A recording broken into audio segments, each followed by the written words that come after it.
তারপরে 6 মাস যে নাইট কাজ করলো, 6 মাস আগে তাকে কত মানুষ প্রশংসা করছে, 6 মাস পরে মানুষ জিজ্ঞাসা করছে তার কি কি অ্যাচিভমেন্ট চোখ বন্ধ করলে আমরা দেখতে পারি। আমরা টেলিটকের নেটওয়ার্ক বলেন, ইন্টারনেটের প্যাকেজ বলেন, যে জায়গার জন্য সে মনোনীত সেই জায়গাগুলোতে কি কি অ্যাচিভমেন্ট নাই, চোখে ফ্লাশ আউট হয়ে যায়, আমরা দেখতে পারি না। তার অ্যাচিভমেন্ট শূন্য। তুমি এই ঘরে যত টাকা পাবা তুমি নিয়ে বের হবা, কিন্তু এই শর্তটা পালন করতে হবে। তো ও টাকা নিতে নিতে শর্তের কথা ভুলে গেছে। এখন সেই শর্তটাই পালন না কইরা টাকা নিয়ে বাইরে চলে গেছে, তখন বলতেছে যে তুমি তো শর্ত পালন করো নাই। নায়েদের অবস্থা হচ্ছে এইরকম, ফাইল সাইন করতে করতে ধুমায় সাইন করতে করতে এখন ওর যে নাগরিকদের প্রতি কিছু একটা শর্ত ছিল, এই শর্তটা পালন না করে বাইরে হয়ে আসছে, এখন তো প্রাপ্তি দেখাতে পারতেছে না কিছু। আমাদের যে কোনো ব্যক্তি, যে কোনো সংঘবদ্ধ গোষ্ঠী দল তৈরি করলে তাদেরকে স্বাগত জানানো উচিত। যে কেউ নতুন দল, এটা রাজনৈতিক ময়দানে, আমরা গণতান্ত্রিক দেশ, একটা কিছু যুবক তারা একটা দল বানাবে, আমি তাকে ঘৃণা করার কে, বাহা দেওয়ার কে, তাই না? এটা সবাইকে একটা ওয়েলকাম করতে হবে, ভদ্রতার খাতিরে হলে ওয়েলকাম করতে হবে। ঠিক আছে, এ- এটা হলো একটা বিষয়। আর নির্বাচন বিষয়ে বলছেন, নির্বাচন যত পরে হবে নাগরিক কমিটির জন্য তত খারাপ হবে, এটা আমার ব্যাখ্যা। নির্বাচন যত পরে হবে তত বেশি তারা অজনপ্রিয় হবে, তত বেশি তাদেরকে মানুষ ঘৃণা করবে। মানে তার মানে আপনি বলতে চাচ্ছেন এখন তারা জনপ্রিয়, মানে যত আগে হবে তারা জিতে যাবে, হ্যাঁ, মানে ক্ষমতায় আসার তারা 3 মাস, তারা 6 মাস আগে যেরকম জনপ্রিয় ছিল, 3 মাস পরে জনপ্রিয়তা অর্ধেকে নেমেছে, 6 মাস পরে জনপ্রিয়তা আরো কমেছে, এবং এখন সমন্বয়ক বললে মানুষ গালি দেয়। এটা হলো তাদের প্রাপ্তি।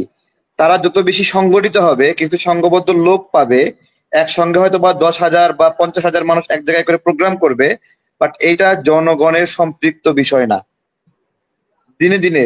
এবং তারা এটা কেন হচ্ছে, তারা ধীরে ধীরে অর্থনৈতিকভাবে লাভবান হওয়ার উদ্দেশ্যে চাঁদাবাজি করছে, নিয়োগ বাণিজ্য করছে, কিন্তু এই এত কিছুর সুবিধাগুলো পরেও তো নিচ্ছে। আমরা আজকে দেখলাম যে বেশ জনসমাগম হলো তাদের এখানে, অনেকে আসলো, ওদের এটা তো বক্তব্যগুলো। হবেই, বিভিন্ন জেলা থেকে গাড়ি ভাড়া দিয়ে নিয়ে আসছে, জেলা প্রশাসকরা বাস ভাড়া করে দিয়েছে, এক একটা জেলা প্রশাসক 5টা 4টা 6টা বাস ভাড়া দিয়েছে, এটা কি খেয়াল করেছেন?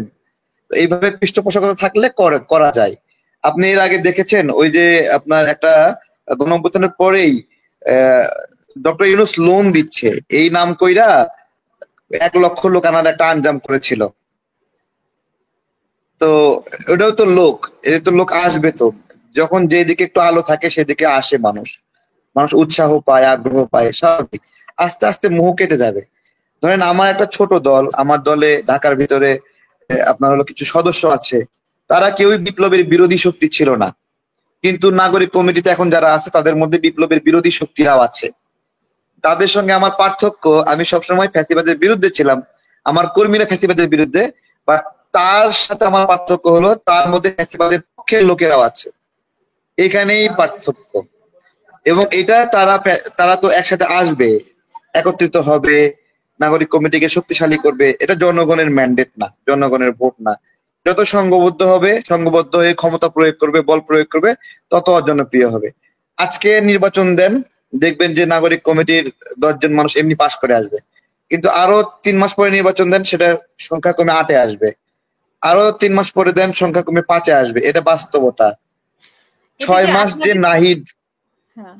এটা আমার অবজারভেশন, আমার বোঝাপড়া, 6 মাস যে নাইট কাজ করলো, 6 মাস আগে তাকে কত মানুষ প্রশংসা করছে, 6 মাস পরে মানুষ জিজ্ঞাসা করছে তার কি কি অ্যাচিভমেন্ট চোখ বন্ধ করলে আমরা দেখতে পারি। আমরা টেলিটকের নেটওয়ার্ক বলেন, ইন্টারনেটের প্যাকেজ বলেন, যে জায়গার জন্য সে মনোনীত সেই জায়গাগুলোতে কি কি অ্যাচিভমেন্ট নাই, চোখে ফ্লাশ আউট হয়ে যায়, আমরা দেখতে পারি না।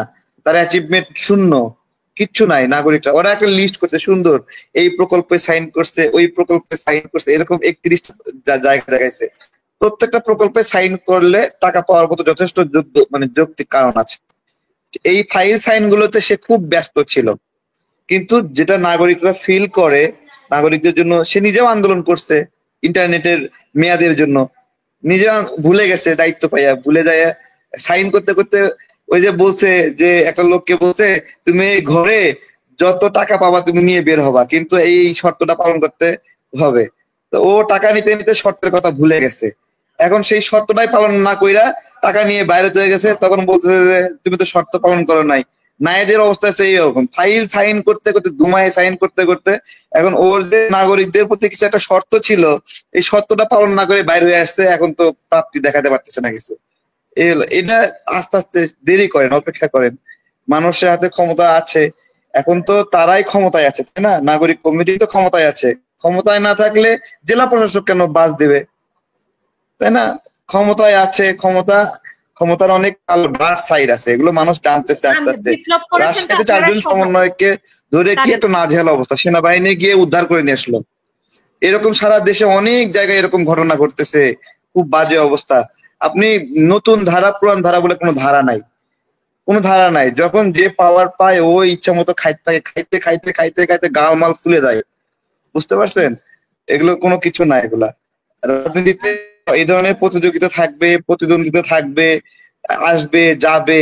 আমরা 18 সালে আন্দোলন করার পরে আমরা সব বিপিনুররা মনে করছি যে আমরাই বিপিনুর প্রধানমন্ত্রী হয়ে গেছে, আমি হয়ে গেছি অর্থমন্ত্রী, আর একজন হয়ে গেছে সমাজ সেবা মন্ত্রী, হয়ে যায় সব মানে আমরা দখল করে ফেলছি। পরে আস্তে আস্তে আস্তে আস্তে ধার কমতেছে কমতেছে, আলো কমতেছে। একটা গণ অভ্যুত্থানের পরে, আন্দোলনের পরে এই ধরনের ঘটনা ঘটে। আবার আন্দোলন হবে, নতুন নেতা বাইরে হয়ে আসবে, নতুন প্রেক্ষাপট তৈরি হবে। এগুলো কি দুশ্চিন্তা করার কোনো কারণ নাই। সমস্যা হলো বাংলাদেশ গণতান্ত্রিক ধারা থেকে যদি পিছিয়ে থাকে, দেশের ক্ষতি হয় প্রত্যেকটা মুহূর্তে। ইস্টাবলিশমেন্ট মানে অস্থির হয়ে থাকে। এই অস্থিরতাকে কমানোর জন্য হুকুমত প্রয়োজন। হুকুমতটা কে করবে? যার হুকুমত ইস্টাবলিশ করার জন্য যার ফিটনেস রয়েছে, সে হুকুমত করবে। যে একটা স্কুল একটা কলেজে ঝামেলা হলে আর একটা ফোন কলে ঝামেলা কমে যাবে, বন্ধ হয়ে যাবে। একটা বিশ্ববিদ্যালয়ে মারামারি হচ্ছে, আপনার হলো ওই দেশ চালাবে যার একটা ফোন কলে সঙ্গে সঙ্গে ওইখানের আদেশ বাস্তবায়ন হবে, মারামারি বন্ধ হয়ে যাবে। একটা জায়গায় কে আওয়াজ হচ্ছে, ফোন দিবে, জায়গা বন্ধ হবে। এটা হলো হুকুমত। এই হুকুমত যারা আছে সে দেশকে ভালোভাবে চালাতে পারবে, তার দ্বারা দেশের কল্যাণ হবে। যার হুকুমত নাই, যার এই এস্টাবলিশমেন্টের স্ট্রেংথ নাই, সে দেশ চালালে প্রত্যেকটা মুহূর্তে খালি ছেঁচড়ায় ছেঁচড়ায় যাবে, আর দাগ সৃষ্টি করে রেখে যাবে। রাস্তার মধ্যে দাগ সৃষ্টি করে যাবে যে সেই দিক দিয়ে গেছে, যে দিক দিয়ে যাবে সেদিক দিয়ে দাগ সৃষ্টি হবে।